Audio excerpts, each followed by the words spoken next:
Jadi di banyak kesempatan ketika saya membimbing mahasiswa, salah satu kesulitannya adalah bagaimana menyusun tujuan penelitian. Jadi banyak mahasiswa yang masih kebingungan ketika menyusun judul penelitian, kemudian setelah masuk di judul, kemudian mereka mulai membuat latar belakang, kemudian membuat rumusan masalah. Nah, tahap berikutnya adalah menyusun tujuan penelitian. Kebanyakan mereka bingungnya itu adalah di tujuan khusus penelitian. Kalau tujuan umum mereka relatif lebih paham, tetapi ketika masuk di tujuan khusus, mulailah mereka merasa kebingungan. Dari mana mulainya, tujuan khusus itu mulai dari mana, ada berapa banyak tujuan khusus, dan seterusnya. Apakah nyambung antara tujuan umum dan tujuan khusus, ini masih menjadi kesulitan tersendiri di mahasiswa. Tetapi sebagian mahasiswa atau beberapa mahasiswa ada yang sangat cepat memahami perkuliahan di kelas, dan begitu bimbingan yang bersangkutan sudah mampu menyusun judul walaupun masih perlu perbaikan. Jadi pada kesempatan ini saya akan mencoba men-share pengalaman dan pengetahuan saya tentang bagaimana menyusun tujuan penelitian, baik itu tujuan umum maupun tujuan khusus, supaya bisa menyusunnya lebih cepat dan praktis. Baik, jadi ini adalah salah satu topik penting ya menurut saya, ketika siapapun, Bapak Ibu maupun rekan-rekan, termasuk mahasiswa yang ingin menyusun proposal dan masuk pada tahap penyusunan tujuan penelitian. Jadi sekarang saya coba berbagi pengalaman bagaimana menyusun tujuan penelitian secara praktis ya, dan saya juga akan sampaikan beberapa contoh penyusunan tujuan penelitian.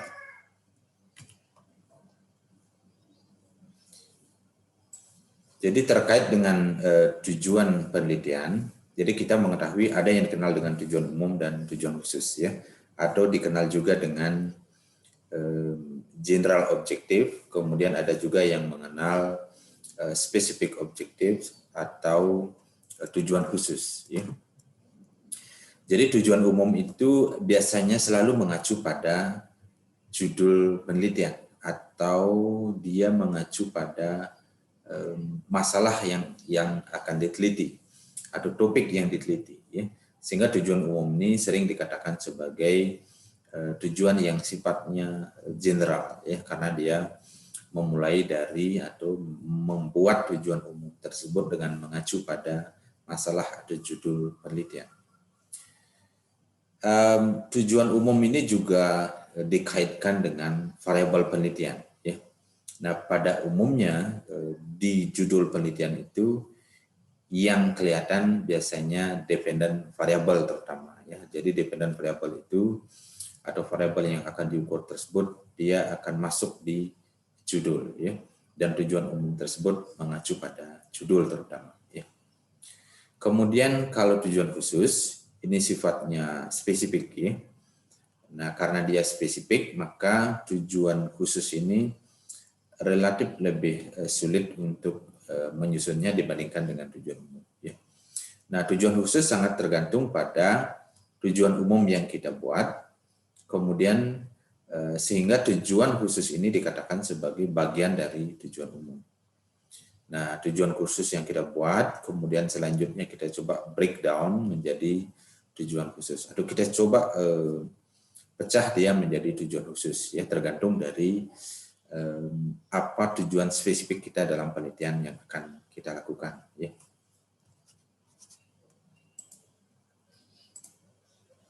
Nah, selanjutnya tujuan khusus tersebut ya ada beberapa hal yang harus kita perhatikan, karena dalam tujuan khusus tersebut semestinya dia harus spesifik ya, jadi sangat khusus dan dapat diukur ya. Jadi variabel apapun yang akan kita ukur atau yang kita angkat dalam penelitian itu harus dapat diukur atau yang dikenal dengan istilah measurable ya.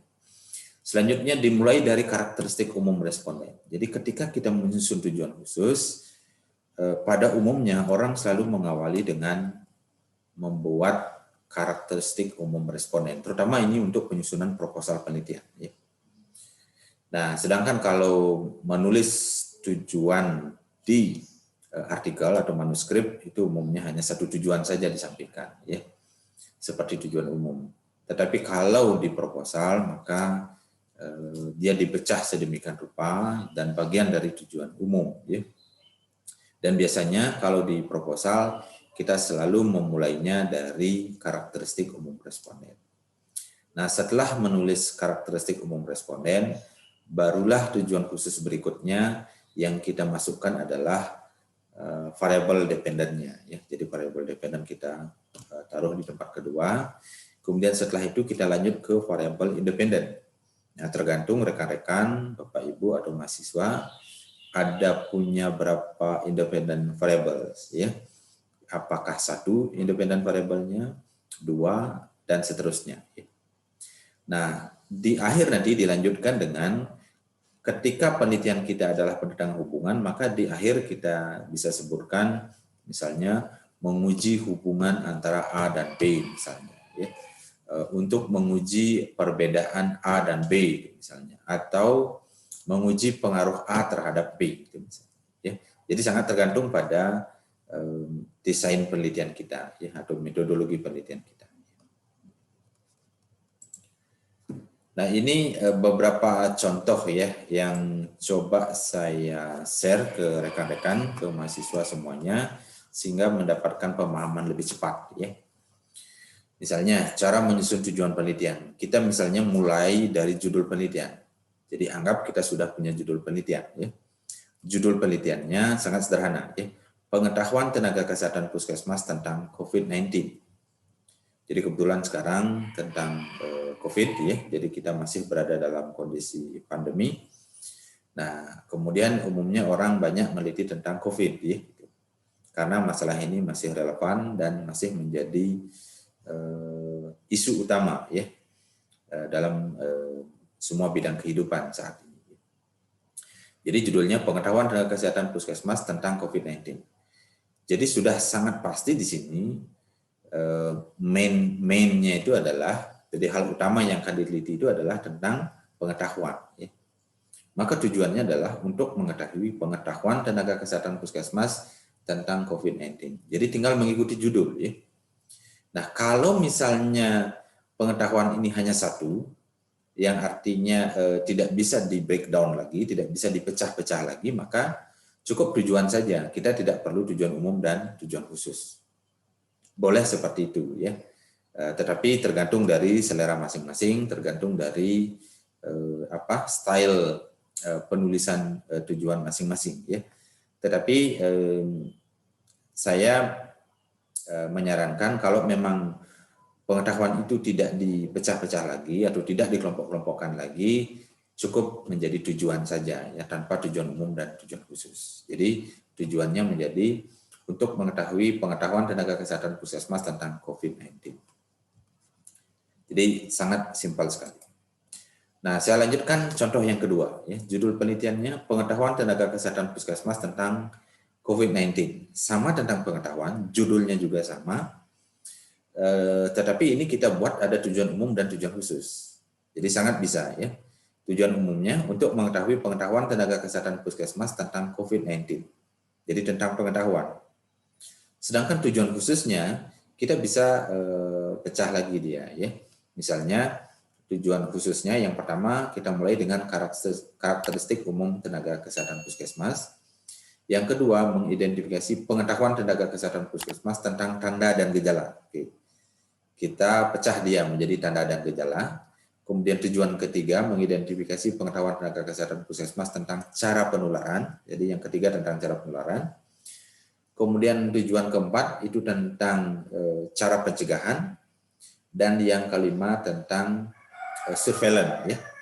Jadi pengetahuan itu kita bagi menjadi ada pengetahuan tentang pencegahan, tanda gejala, kemudian pengetahuan tentang cara penularan, kemudian cara pencegahan dan surveillance. Ya. Atau mau dibagi lagi lebih banyak silahkan. Ya.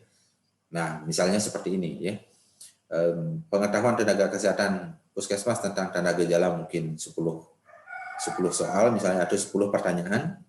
Dalam kuesioner misalnya pengetahuan tentang pencegahan misalnya 10 dan seterusnya, ya. Dan kita bisa spesifikkan sehingga nanti kita tahu di pengetahuan mana mereka paling bagus, kemudian kedua dan seterusnya. Atau kita ingin tahu di pengetahuan mana yang paling rendah di tenaga kesehatan. Apakah di surveillance-nya paling rendah, sehingga nanti itu bisa menjadi rekomendasi untuk meningkatkan pemahaman teman-teman di puskesmas tentang surveillance COVID-19. Nah, ini yang judul ketiga, ya. Ada pengetahuan dan sikap. Jadi saya tambahkan sikap satu lagi, ya. Jadi pengetahuan dan sikap masyarakat tentang protokol kesehatan COVID-19. Jadi di COVID itu kita mengenal ada protokol kesehatan yang harus dipatuhi oleh masyarakat, ya, pakai itu mencuci tangan, kemudian jaga jarak dan memakai masker dan yang lainnya, ya. Nah, jadi ada pengetahuan dan sikap. Nah, tujuan umumnya tetap, ya, mengacu pada judul untuk mengetahui pengetahuan dan sikap masyarakat tentang protokol kesehatan COVID-19. Jadi betul-betul mengacu ke judul penelitian. Tujuan khususnya kita mulai dengan untuk mengidentifikasi karakteristik umum masyarakat, misalnya masyarakat yang di mana dan seterusnya, ya. Kemudian yang kedua, untuk mengidentifikasi pengetahuan. Jadi pengetahuan kita angkat pertama. Yang berikutnya mengidentifikasi sikap, karena ada pengetahuan dan sikap. Nah, setelah sikap, kita yang terakhir untuk menguji hubungan antara pengetahuan dengan sikap masyarakat tentang protokol kesehatan COVID-19. Jadi kita bagi menjadi ada karakteristik umum, ada pengetahuan tentang protokol kesehatan, ada sikap tentang protokol kesehatan, dan menguji apakah ada hubungan, ya, menguji hubungan pengetahuan dengan sikap. Nah, ini cara memformulasikan tujuan khusus, ya. Nah, kemudian judul berikutnya, hubungan antara pengetahuan dan sikap masyarakat tentang protokol kesehatan COVID-19. Nah, saya tambahkan kata hubungan di judul, ya. Kalau tadi pengetahuan dan sikap, kalau sekarang saya tambahkan kata hubungan di judul penelitian. Sebenarnya pada intinya sama saja, ya. Nah, tujuan umumnya untuk mengetahui pengetahuan dan sikap masyarakat tentang protokol kesehatan COVID-19. Mengacu ke judul. Tujuan khusus kita angkat pertama mengidentifikasi karakteristik umum masyarakat. Kemudian yang kedua untuk mengidentifikasi pengetahuan, kemudian sikap, dan yang terakhir menguji hubungan antara pengetahuan dengan sikap. Jadi hampir sama dengan yang sebelumnya, ya. Oke, kemudian kita beranjak ke judul berikutnya. Judul berikutnya adalah faktor-faktor yang berhubungan dengan kepatuhan masyarakat menjalankan protokol kesehatan COVID-19. Saya tambahkan kata faktor-faktor yang berhubungan, karena faktor-faktor berarti faktornya lebih dari satu. Tujuan umumnya mengacu ke judul, ya, untuk mengetahui faktor-faktor yang berhubungan dengan kepatuhan masyarakat menjalankan protokol kesehatan COVID-19. Tujuan khususnya, ya, sama, kita angkat dulu karakteristik umum masyarakatnya, ya. Kemudian berikutnya kita mulai masuk ke dependent variabelnya. Dependent variabelnya di sini adalah kepatuhan masyarakat, maka itu kita angkat di awal, ya, untuk mengidentifikasi kepatuhan masyarakat menjalankan protokol kesehatan COVID-19. Kemudian berikutnya mengidentifikasi faktor apa saja, apakah faktor pengetahuan, sikap, persepsi, dukungan keluarga, dan sebagainya, ya. Peraturan pemerintah misalnya. Jadi banyak faktor, ya. Jadi untuk mengidentifikasi sebutkan saja langsung faktor A, B, C, dan seterusnya, ya. Yang terakhir kita buat untuk menguji hubungan antara faktor A, B, C, dan yang lainnya dengan kepatuhan masyarakat menjalankan protokol kesehatan COVID-19. Jadi sangat jelas, ya, sangat clear untuk bisa menyusun tujuan khusus, ya. Jadi dengan judul kita bisa membuat tujuan umum, kemudian kita bisa memecahnya menjadi tujuan khusus. Baik, ini judul yang berikutnya. Judulnya adalah perbedaan. Nah, ini tentang perbedaan. Kalau yang sebelumnya itu tentang hubungan, ini tentang perbedaan. Judulnya Perbedaan Kepatuhan Menjalankan Protokol Kesehatan COVID-19 pada Orang Dewasa dengan dan tanpa komorbidity. Di mana misalnya, ya. Jadi dengan atau tanpa komorbid, ya. Jadi ingat ini perbedaan, karena perbedaan pasti lebih dari satu, ya. Jadi yang dibedakan di sini adalah ingin mengetahui perbedaan orang dengan komorbid dan orang tanpa komorbid. Jadi ada orang yang kena COVID-19 misalnya, atau orang dengan penyakit tertentu, misalnya diabetes, kemudian hypertension misalnya, atau hipertensi, atau dengan penyakit jantung dan sebagainya. Nah, itu komorbid, ya. Nah, kemudian tujuan umumnya untuk mengetahui perbedaan kepatuhan menjalankan protokol kesehatan COVID-19 pada orang dewasa dengan dan tanpa komorbidity, ya. Jadi kita ingin tahu kepatuhan pada orang tanpa komorbid dan komorbid. Karena kita berpikir orang-orang yang dengan komorbid mungkin dia akan lebih waspada sehingga lebih patuh menjalankan protokol. Orang-orang yang merasa tanpa komorbid, tanpa ada penyakit dalam tubuhnya, maka atau tanpa risiko, mungkin mereka merasa lebih aman, ya. Karena kalaupun kena misalnya COVID, mungkin tanpa gejala, atau dengan gejala tetapi ringan atau sedang dan sebagainya. Nah, tujuan khususnya kita mulai lagi dengan karakteristik umum, kemudian berikutnya kita angkat kepatuhan, ya. Kepatuhan menjalankan protokol kesehatan COVID-19 pada orang dewasa dengan komorbid, ya. Dengan komorbid dulu, kepatuhan menjalankan protokol pada orang komorbid. Kemudian berikutnya mengkaji kepatuhan menjalankan protokol kesehatan COVID-19 pada orang dewasa tanpa komorbid, ya. Jadi orang komorbid dulu, kemudian tanpa komorbid, masing-masing kita coba kaji, ya, kita assess kepatuhannya. Dan yang terakhir baru kita uji, ya. Yang terakhir adalah untuk menguji perbedaan kepatuhan menjalankan protokol kesehatan COVID-19 pada orang dewasa dengan dan tanpa komorbid, ya. Nah, itu cara kita untuk memecah dia menjadi tujuan khusus, ya. Judul berikutnya ini agak berbeda, ya, judulnya, yaitu tentang akses pelayanan imunisasi dasar selama pandemi COVID-19 di Puskesmas Kabupaten A misalnya. Jadi selama pandemi COVID ini, akses pelayanan kesehatan itu menjadi ada hambatan, ya. Banyak studi yang menyebutkan itu, ya. Dan ini judulnya tentang akses pelayanan imunisasi dasar. Nah, kita ingin tahu bagaimana sih akses pelayanan kesehatan imunisasi dasar selama pandemi ini. Apakah mereka datang atau mereka tidak datang? Mereka datang dengan APD misalnya, menggunakan masker dan sebagainya, atau mereka tidak datang karena takut tertular COVID-19 misalnya. Nah, tujuan khususnya langsung mengacu ke tujuan umum untuk mengetahui akses pelayanan imunisasi dasar selama pandemi COVID-19 di Puskesmas Kabupaten A. Tujuan khususnya kita angkat saja langsung karakteristik umum responden, ya. Kemudian kita masuk yang kedua untuk mengkaji akses pelayanan imunisasi dasar. Kita angkat yang dependent variabelnya dulu, ya. Jadi variabel dependent kita angkat dulu. Jadi mengkaji akses pelayanan imunisasi dasar selama COVID-19.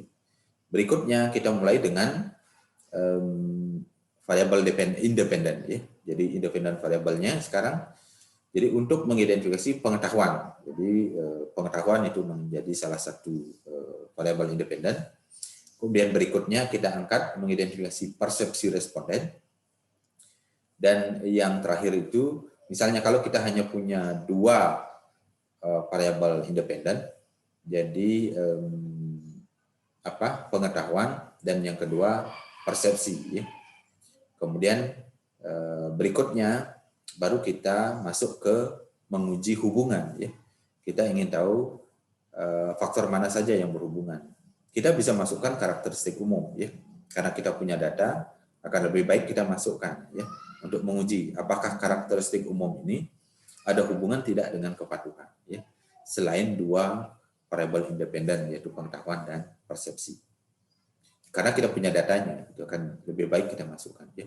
Jadi yang terakhir itu menguji hubungan karakteristik umum, bisa disebutkan di situ, bisa umur, bisa jenis kelamin, bisa apa dan seterusnya ya. Pengetahuan dan persepsi responden dengan akses pelayanan imunisasi dasar selama pandemi COVID-19 di puskesmas. Nah, dalam penelitian ini respondennya bisa orang tuanya, bisa ibunya, bisa bapaknya, umumnya ibunya ya untuk kita di Indonesia ya. Itu yang kita jadikan sebagai responden ya. Apakah mereka membawa bayinya untuk imunisasi ke puskesmas atau tidak? Lalu faktor-faktor apa yang berhubungan dengan itu? Ya. Nah itu yang judul terakhir yang bisa saya bagi dengan rekan-rekan, teman-teman maupun para mahasiswa. Jadi saya kira itu penjelasan singkat saya tentang bagaimana menyusun tujuan penelitian berdasarkan judul yang sudah kita miliki. Jadi ketika kita menyusun judul, kemudian kita menyusun latar belakang dan seterusnya, ada rumusan masalah, kemudian kita bisa lanjut ke menyusun tujuan penelitian. Nah, untuk menyusun tujuan penelitian ini, kita bisa mengacu pada judul penelitian untuk membuat tujuan umum. Lalu dari tujuan umum kita breakdown ke tujuan khusus. Nah, ingat, menyusun tujuan harus betul-betul bisa terukur nantinya, ya. Karena kita punya instrumen, kita punya alat ukur nanti ya dalam penelitian. Dan ada statistik analisisnya ya untuk menguji ya. Nah, sehingga kita harus bisa menarik benang merahnya dari judul, kemudian tujuan umum dan tujuan khusus, sehingga nanti dia runtut dia ya dan sistematis dan betul-betul kelihatan benang merahnya ya antara judul, tujuan umum dan tujuan khusus. Nah, kata-kata yang dipakai itu bisa mengidentifikasi, bisa kalau tujuan umum biasanya mengetahui ya, untuk mengetahui apa ya. Untuk mendeskripsikan apa itu misalnya. Kemudian tujuan khusus itu bisa saja untuk mengidentifikasi, untuk mengkaji ya atau mengakses ya atau mengeksplor kalau penelitian kualitatif. Kemudian bisa juga untuk to determine itu biasanya ya untuk mendeterminasi, untuk menguji ya, to examine ya atau to test apa misalnya untuk menguji ya. Jadi banyak kata-kata yang bisa kita gunakan. Ya saya hanya berikan contoh beberapa saja. Mudah-mudahan rekan-rekan, mahasiswa dan sebagainya bisa belajar dari apa yang saya sampaikan dan secepatnya bisa menyusun judul penelitian, kemudian langsung menyusun tujuan umum maupun tujuan khusus tanpa harus bingung sekian kali untuk memikirkan bagaimana menyusun tujuan penelitian. Nah, mudah-mudahan ini bisa membantu adik-adik mahasiswa terutama sehingga lebih cepat untuk maju bimbingan dengan dosen pembimbingnya masing-masing. Saya kira itu, terima kasih.